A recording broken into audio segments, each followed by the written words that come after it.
HBMC Saraswati.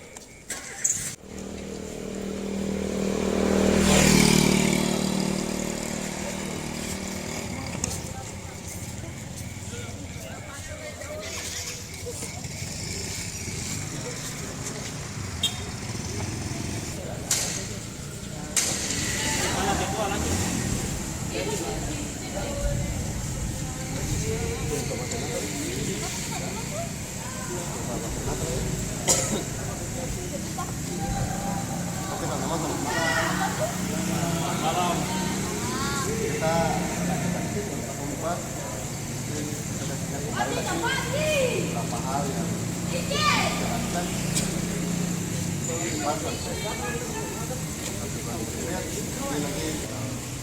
pertama di tanggal 6 itu ada narasi bersama dengan komunitas, kemudian yang kedua itu ada dengan komunitas.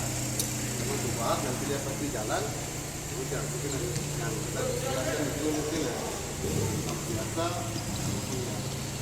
sekarang di dekat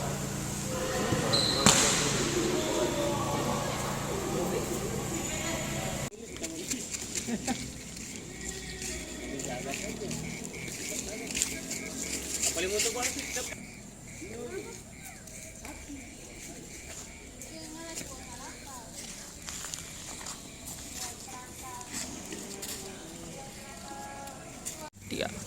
Selamat malam sahabat Tribunnews dimanapun berada.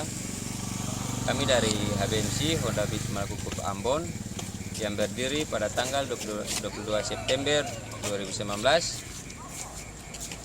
Kami dari HBMC mau menghimbau kepada seluruh masyarakat Kota Ambon maupun seluruh masyarakat Indonesia agar lebih berhati-hati dalam berkendaraan, lebih safety riding, utamakan keselamatan dalam berkendaraan. Terima kasih sudah nonton. Jangan lupa like, subscribe, dan share ya.